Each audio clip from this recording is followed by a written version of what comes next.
मित्रांनो, आपण आत्ता आहे ना प्राचीन कोकण बघायला निघालेलो आहे. इथून थोड्याच जवळ आहे, तर म्हणलं आत्ताच जाऊन यावं. आता संध्याकाळचे 4 वाजलेले आहेत.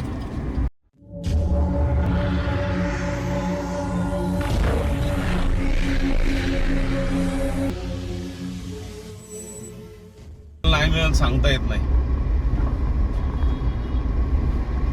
आता जाऊया, बघूया, परत येऊया. तर इथं तिकीट पहिलं बघूया किती आहे.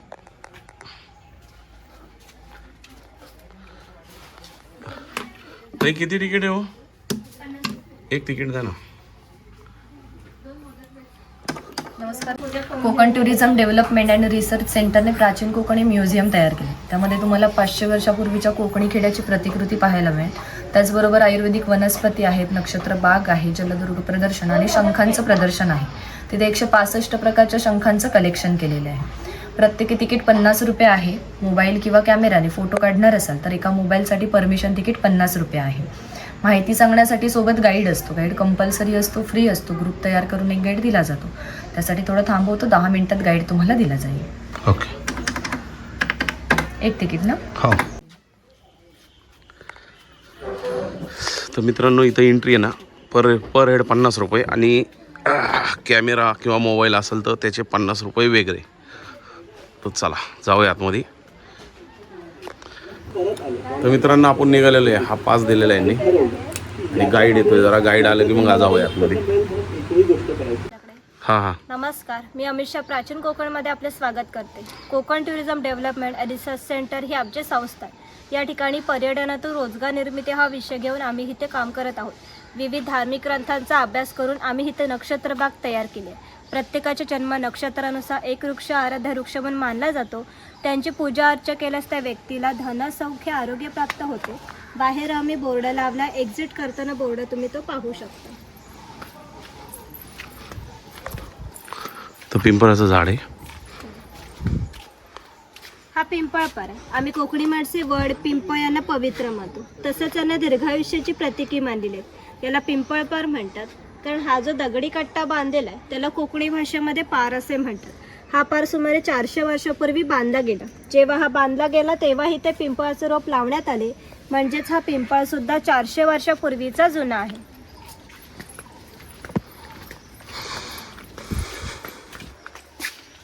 ही शिलालेख आहे.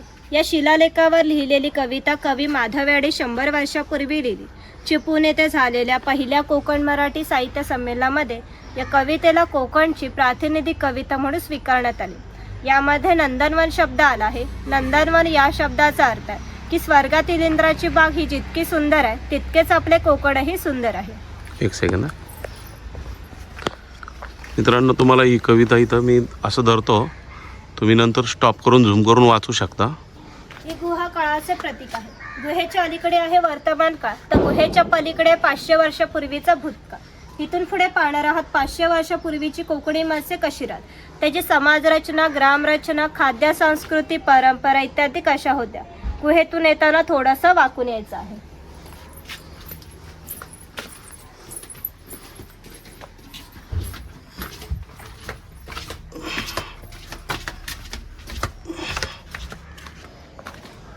हे कोकमचं झाड आहे. याला जी फळे येतात त्यापासून कोकम सरबत, कोकम मागा तयार केले जाते. तसेच यांच्या बियांपासून तेल तयार केले जाते. यांचा वापर कैलाजीवासारख्या क्रीममध्ये सुद्धा केला जातो. पुढे चाललोय आपण हळूहळू. आता ही ताई दाखवते, सांगते सगळं आपल्याला. हे आहेत भगवान परशुराम. आपल्या पुराणामध्ये असा उल्लेख झालाय की हजारो वर्षापूर्वी भगवान परशुराम होऊन गेले. त्यांनी संपूर्ण पृथ्वी जिंकून घेतली आणि जिंकून घेतलेली पृथ्वी त्याने दान केली. दान केलेली कोणतीही गोष्ट आपण स्वतःसाठी वापरत नाही. इथे वाघ आणि वाघाची गुहा दाखवली आहे आणि ह्या साईडला गाव शिकार दाखवलेली आहे.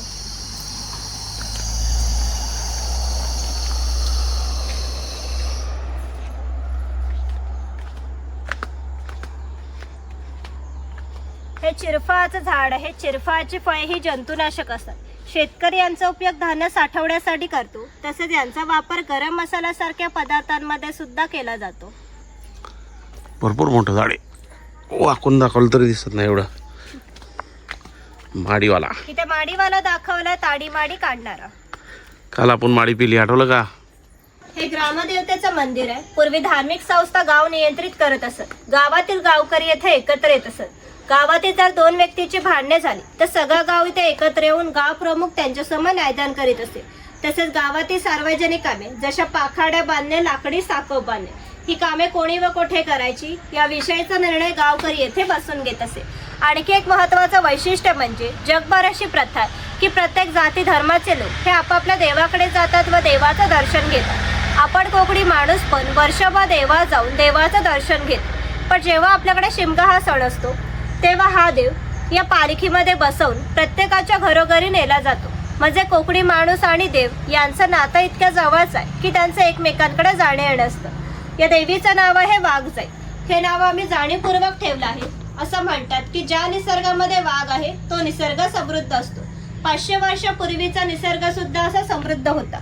त्याला आमच्या भाव विश्वामध्ये दैवत्वाचं स्थान आहे. आम्ही कोकणी माणसे वड, पिंपळ, साप, नाग यांची पूजा करतो. म्हणजेच आम्ही निसर्गपूजक माणसं आहोत. म्हणून आमच्या देवीचं नाव सुद्धा निसर्गाशी संबंधित असंच ठेवलं आहे, वाघजाई. ही आमची काही पारंपरिक वाद्य आहेत. लाकडी ढोल आहेत, मातीचे 2 ताशे आहेत. त्यांचा खालील भाग मातीचा बनवलेला आहे. हे ताशे 110 वर्षापूर्वीचे जुने. जर वाजवणारे कसबी असतील तर ह्यांचा आवाज 1 ते 2 किलोमीटरपर्यंत सहज जात असे. तसेच सणई, तुंतुणा, चौघडा इत्यादी पारंपरिक वाद्य आहेत. हा चव्हाटा देव आहे. असं म्हणतात की कोकणामध्ये भरपूर भूतं असतात. कोकणवासियांची अशी श्रद्धा आहे की हा देव त्यांच्यावर नियंत्रण ठेवतो. म्हणून ह्याला शिमग्याच्या वेळी गाराणे घातले जाते. तसेच पशुबळी सुद्धा दिले जातात. इथे विरगा दाखवली आहे, वीर लोकांचे प्रतीक चिन्ह. इथे कडक लक्ष्मी दाखवली. पोतराज लोक जे स्वतःला चापकाने मारून घेतात ते इथे दाखवलेले आहेत. हा कोळी समाज आहे. कोळी समाजाची लोक समुद्राच्या इतक्या जवळ राहतात की समुद्राच्या भरतीचे पाणी हे त्यांच्या घराला लागून जातं.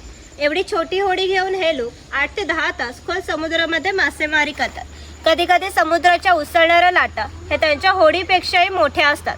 तरी ते कुशलतेने होडी वल्लावतात आणि पहाटेच्या वेळी घरी परत येतात. हा नाभिक आहे. कोकणामध्ये 12 बलुतेदार पद्धत अस्तित्वात होती. म्हणजे नाभिक, सुता, चर्मकार, कासा हे प्रत्येकाच्या घरोघरी जाऊन सेवा पुरवत असत. त्या बदल्यात त्यांना पैसे नव्हे तर केवळ धान्य मिळत असे. म्हणजे एका नाभिकाने एका कुटुंबातील पुरुषाचे केस व दाढी करण्यासाठी वर्षभरासाठी 4 पायली म्हणजे आत्ताचे 8 किलो धान्य मिळत असे. एवढ्या अल्पमोल बदल्यात ही लोक समाजाची सेवा करीत असत. आमच्या नाभिकाविषयी थोडं मजेशीर वर्णन आमच्या लोकसाहित्यामध्ये आढळतं की असं म्हणतात गावातील प्रत्येक गोष्ट ही नाभिकाला माहीत असते. पण नाभिकाला माहीत असलेली प्रत्येक गोष्ट ही गावभर होती. आता तुम्ही इथे आलात, ही गोष्ट नाभिकाला समजली ती आमच्या संपूर्ण गावाला समजली. आमचं संपूर्ण गाव तुमच्या स्वागतासाठी उत्सुक आहे. प्रथेप्रमाणे आपण आधी खोतांच्या घरी जाऊ, मग गावात फेरफाटका मारू. इथे खेकडा दाखवला खाली. इथं खेकडा आहे बघा मित्रांनो.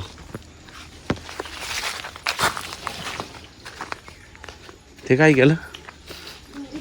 हा येईल नाही जाता संपला असेल त्यातला.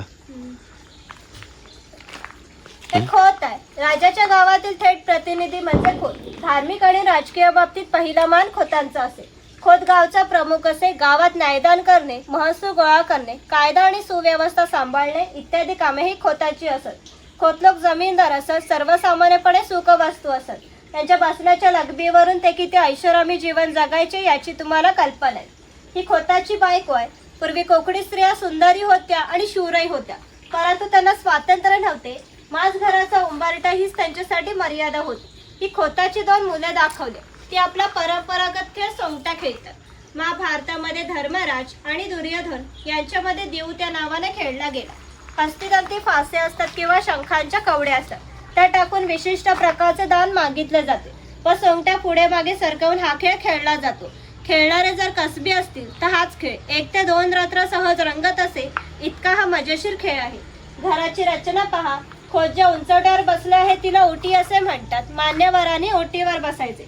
समोर आहे ती पडवी. सर्वसामान्यांनी पडवीवर बसायचे. खोताच्या उजव्या बाजूला देवघर, खोताच्या डाव्या बाजूला स्वयंपाकघर आणि खोताच्या मागच्या बाजूला माझघर म्हणजे पूर्वीची बेडरूम. घराचे छप्पर पहा, वरती छोटे छप्पर आहे, मध्ये गॅप आहे, त्या खाली मोठे छप्पर आहे. कोकणामध्ये उष्णता फार असते. ती उष्ण हवा त्या गॅपमधून बाहेर जाते व बाहेरील थंड हवा तिची जागा घेते. त्यामुळे घरातील वातावरण नेहमी थंड राहते. घरासमोर अंगण आहे, अंगणामध्ये तुळस आहे आणि इथे जुने अडकित्यांचे प्रकार दाखवलेत ते बघून घ्या. मित्रांनो, भरपूर अडकित्त्याचे प्रकार आहेत इथं. बघा किती येतं, म्हणजे बरेच आहेत. पितळाचे अडकित्ते आहेत सगळे. इथे लहान मुलाला पाठाच्या पाण्यावर खेळताना दाखवलं आहे. हा शेतकरी आहे. याचा गवताचं घर व्हायच्या अपुऱ्या कपड्यावर जाऊ नका. आमच्या गावातील एक महत्वाचा उत्पादक घटक होता. गावातील 12 बलुतेदार, राजा आणि खोत यांना धान्य पुरवण्याचं महत्वाचं काम तर करीत असे. त्याचं पूर्वी जसं घर असायचं अगदी तसंच घर आम्ही ते उभारलं. ही जी पेटलेली चूल दिसते तिला कोकणी भाषेमध्ये पिरसा असे म्हणतात. ती सतत पेटती ठेवली जायची, कारण पूर्वी घरामध्ये लायटर किंवा माचीस नव्हते. शेतकऱ्याच्या बायकोला जेव्हा स्वयंपाक करायचा असेल तेव्हा इथल्या 2-3 निखारे घेऊन स्वयंपाकघरातली चूल पेटवीत असे. जर हा विस्तव विजला तर घरामध्ये 2 गारगोटे ठेवले असत, ते एकमेकांवर घासून हा विस्तव करावा लागत असे. ही शेतकऱ्याची बायको आहे, ती शेतकऱ्याची मुलगी आहे. हा पाळणा आम्ही शेतकऱ्याच्या घरी कायमस्वरूपी टांगून ठेवला, कारण शेतकऱ्याच्या घरी दरवर्षी पाळणा हलत असे. प्रत्येक शेतकऱ्याला 8 ते 10 मुले असत. थोडक्यात पूर्वीच्या काही एकत्र कुटुंब पद्धती अस्तित्वात होती. हे उचल आहे, याचा वापर कपडे सुकत घालण्यासाठी केला जायचा. घरामध्ये गौरी गणपतीचा सण दाखवलाय आणि त्या साईडला पांगळूगाडा दाखवला आहे.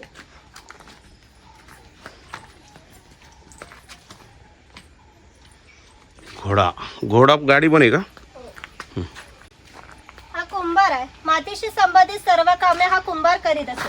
गणपतीचा दिवस आला की लाल मातीचे गणपती तयार करणे, उन्हाळा आला की मातीची मडकी तयार करणे, दिवाळीच्या वेळेला पट्ट्या तयार करून देण्याचे काम हा कुंभार करीत असे. हे जे सफेद रंगाचे मडके दिसते ते माडी काढायचे मडके. कोकणामध्ये नारळाची झाडे मोठ्या प्रमाणात असतात. तिला नारळ येण्यापूर्वी पोळ येते. त्या पोळीला आडवा काप दिला जातो व बाजूने विशिष्ट प्रकारचा झाडपाला लावला जातो. तो पाला आतील माडी शोषून घेतो व थेंब थेंब गळणारी माडी हे मडके वरचेवर लावून साठवली जाते. काळाच्या ओघात 12 बलुतेदारांचे व्यवसाय नष्ट झाले, परंतु माडी काढायचा व्यवसाय अजूनही चालू आहे. हा सोनार आहे. सोनार हा गावातील महत्वाचा घटक होता. गावातील महिलांना लागणारे दागिने व विविध देवी देवतांना लागणारे दागिने हा सोनार बनवून देत असे. शिमगा व नवरात्र अशा अन्नवी ग्रामदेवतेला दागिने घालण्याचा मान हा सोनाराचा असे. हा वाणी आहे. चौल, राजापूर, दाभोळ या कोकणातील बंदरांना 5000 वर्षापूर्वीचा इतिहास आहे. इथून निर्यात होणाऱ्या वस्तूंमध्ये हस्तकौशल्याच्या वस्तू, हस्तितंती वस्तू, शंख शिंपले या सर्व वस्तूंची निर्यात हा वाणी करीत असे. त्या बदल्यात संपूर्ण जगातून भारतात सोनं येत असे. भारताने जे सुवर्णयुग अनुभवले त्यांचे प्रवेशद्वारे ही कोकणची बंदरे होती. हा सुतार. कोकणातील 12 बलुतेदार दाखवताना जे अधिक कौशल्य म्हणे ते आम्ही ते दाखवले. त्यापैकी हा सुतार. सुताराचे खरे काम शेतकऱ्याला लागणारी लाकडी अवजारे बनवून देणे. हा सुतार सावंतवाडीतला सुतार आहे.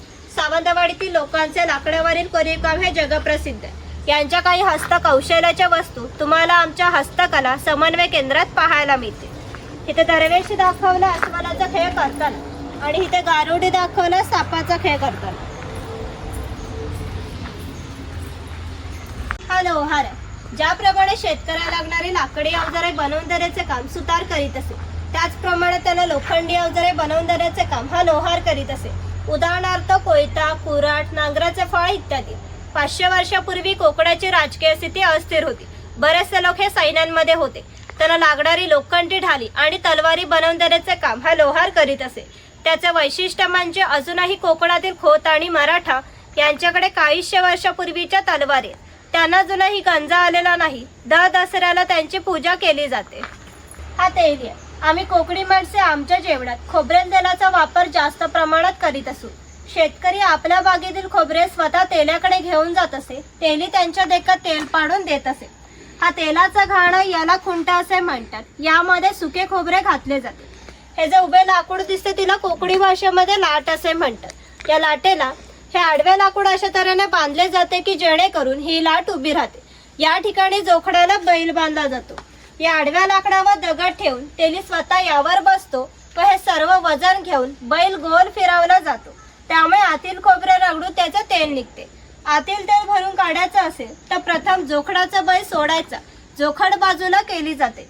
आडवे लाकूड बाजूला करून लाट बाजूला केली जाते व आतील तेल भरून काढले जाते. पुन्हा नवीन तेल पाडायचं असेल तर पुन्हा सगळा क्रमवार जोडून नवीन तेल पाडले जाते. म्हणजेच पूर्वी तेलाला 5-6 ते 1.5 तास तेल काढण्यासाठी 1 ते 1.5 तास मेहनत घ्यावी लागत असे. यावरून तुमच्या लक्षात येईल की पूर्वीचे जीवन किती कष्टमय होते. सेजल, हां ठीक आहे. हा बुरुड आहे. पूर्वी प्रत्येक व्यवसाय जातीने होता. व्यवसाय निवडीचे स्वातंत्र्य नव्हते. प्रत्येकाला आपापल्या जातीचा व्यवसाय करावा लागत असे. बांबूंच्या वस्तूबांचे काम हा बुरुड करत असे. हे सूप आहे, ती फुलाची परडी आहे. ही रवळी आहे. हिचा वापर धान्य धुण्यासाठी किंवा धार्मिक कार्यक्रमामध्ये केला जातो. जेव्हा आपल्याकडे शुभकार्य असते तेव्हा घरातील कुमारिका किंवा सौभाग्य स्त्रिया या रवळीमध्ये दिवा ठेवून उभ्या असतात. शुभकार्य पार पडण्यापूर्वी हा दिवा विझला तर त्याला अशुभ मानले जाते. अजून आमच्या चाकरमान्याचं लग्न जर मुंबईला असेल तर ही रवळी गावहून मुंबईला पाठवली जाते, कारण मुंबईला सर्व गोष्टी मिळतात पण ही रवळी मिळत नाही. हे स्वयंपाकघर आहे. पूर्वी घरामध्ये दगड मातीच्या वस्तू असत. ते जातनीसारखे दिसते, त्याला गिरड असे म्हणतात. जातनीमध्ये धान्य दळून निघते, ते गिरडामध्ये अक्का भात घातला जातो. तेव्हा अक्का तांदूळ बाहेर निघतं, कोंडा बाजूला केला जातो. हे पुरण यंत्र आहे. यामध्ये डाळ घातली जाते व दोन्ही रॉड उलट सुलट फिरवले जातात, जेणेकरून आतील डाळ दळून त्याच्या गोड पुरणपोळ्या केल्या जातात. हे मोदक पात्र आहे, म्हणजेच कोकणी कुकर. तो टिफिन बॉक्स आहे. वरती पाण्याचा तांबे आहे, खाली 3 डबे आहेत.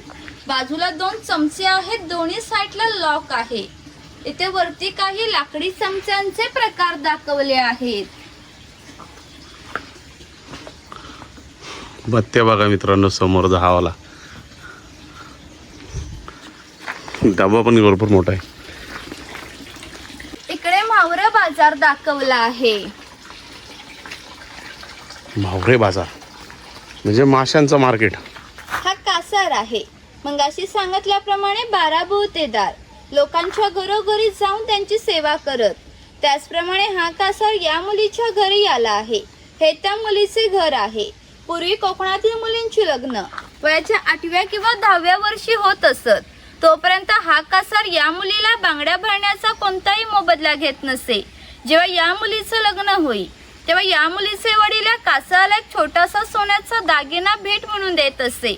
या व्यतिरिक्त कोणताही मोबदला कासाराला मिळत नसे. म्हणजेच हा कासार या मुलीला 8 ते 10 वर्ष क्रेडिट देत होता.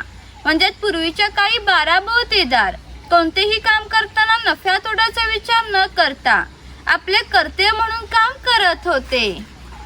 हा पाणवठा आहे. पूर्वी प्रत्येक गावात भरपूर मोठे जंगल होते, त्यामुळे पाणी मोठ्या प्रमाणात उपलब्ध होते. वरती खवळे मांजर दाखवला आहे. हा चर्मकार आहे. चामड्याच्या वस्तू बनवण्याचे काम हा चर्मकार करीत असे. याच्या जोडीला आम्ही एक प्रसंग सांगतो जो 500 वर्षापूर्वी घडून गेलाय. इथून 80 किलोमीटर अंतरावर मार्लेश्वर नावाचं देवस्थान आहे. एका पर्वतामध्ये एक मोठी गुहा आहे. त्या गुहेमध्ये शंकराची पिंडी आहे. याचे वैशिष्ट्य म्हणजे अजूनही जिवंत साप त्या गुहेमध्ये आहेत. पूर्वी मार्लेश्वर देव एका गावामध्ये राहत होते. तेथील लोक वाईट मार्गाने वागू लागले, त्यामुळे शंकराची पवित्रता कमी होऊ लागली. शंकराला ते मान्य होणे शक्य नव्हते, म्हणून त्याने तो गाव सोडून जाण्याचा निर्णय घेतला. मकर संक्रांतीच्या आदल्या रात्री ते गावाच्या बाहेर पडले. गावाच्या बाहेर या चर्मकाराचे घर होते. चर्मकार हा गरीब पण श्रद्धाळू व नीतिवान होता. शंकराने कुठल्याही प्रकारचा जातीभेद न करता या चर्मकाराला मशाल दाखवण्याची विनंती केली. चर्मकारने सुद्धा अतिदेव समजून मशाल दाखवण्यास सुरुवात केली.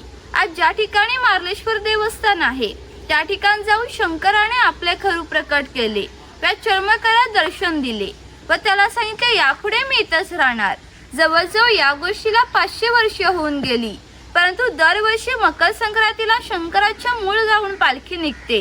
तिला मशाल दाखवण्याचे काम आजही चर्मकाराचा वंशज करतो. म्हणजेच मार्लेश्वर असं देवस्थान आहे. तिथे कुठल्याही प्रकारचा जातीभेद केला जात नाही. पुढे आम्ही मार्लेश्वराची प्रतिकृती तयार केली आहे, तिचे दर्शन घ्या मग वरती या. गोवा बनवलेली ऑलरेडी. हा तयार केली. ओके. तर मित्रांनो बघा मार्लेश्वरची गोवा अशी आहे. तर आतमध्ये शंकराची पिंड आहे पण दिसत काहीच नाही. इथं एक पिंड दिसती. आपण रिटर्न जाऊया चला.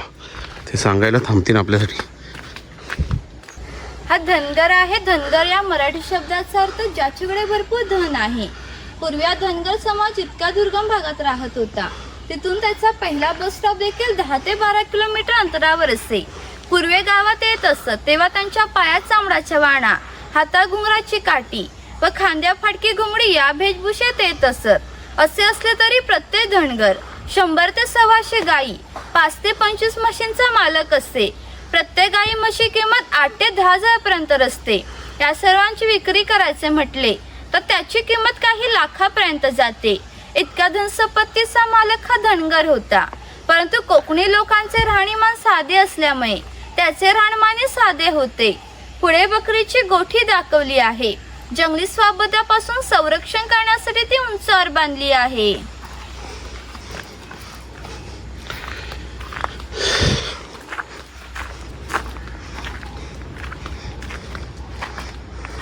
हे खैराचे झाड आहे. याच्यातील लाल रंगाच्या खोडापासून कात तयार केला जातो.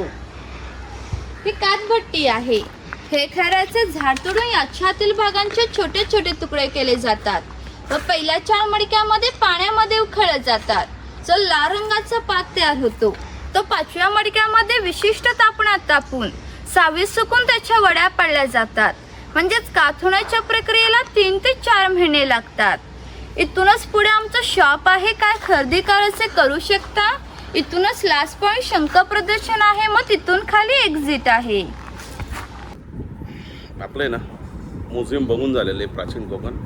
आता इथं आपण एक हे घेतलं होतं, थाळी घेतलेली आहे जेवणाची छोटीशी. तर ती घेऊया, खाऊया. दाखवतो थाळी आल्यावर. आणि हा बघा शंकासूर.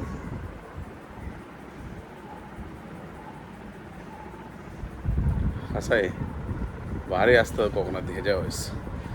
होळीच्या वेळेस जबरदस्त असतं जेवण. येणंच दाखवतो. तर मित्रांनो मोदक आहे, हे सोलकढी आहे, हा दही आहे आणि थालीपीठ आहे.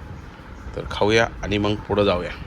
त्याच्यानंतर आहे ना शंख बघायच्यात आपल्याला जे राहिलेत ते.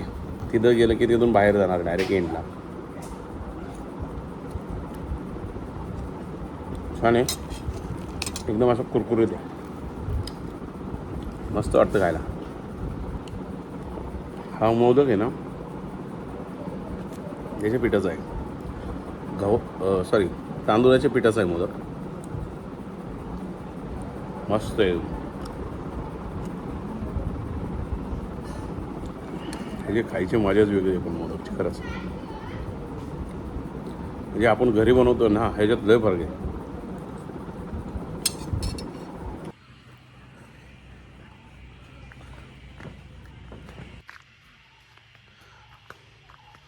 हे शंख प्रदर्शन, हा समुद्रात घोडा असतो तो दाखवलाय.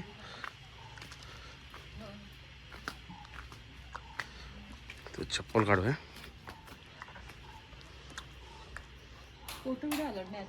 तर आपल्याला बघून झालेलं आहे शंखाचा. आतमध्ये व्हिडिओ शूटिंगला अलाउड नाही आहे. चला तर खाली जाऊया आता मेन दरवाजापाशी. तर मित्रांनो आवडली तर ही बेल वाजवायची. तर आपण वाजवूया आणि पुढं जाऊया. चला. गाडी लावलेली आपली इथं.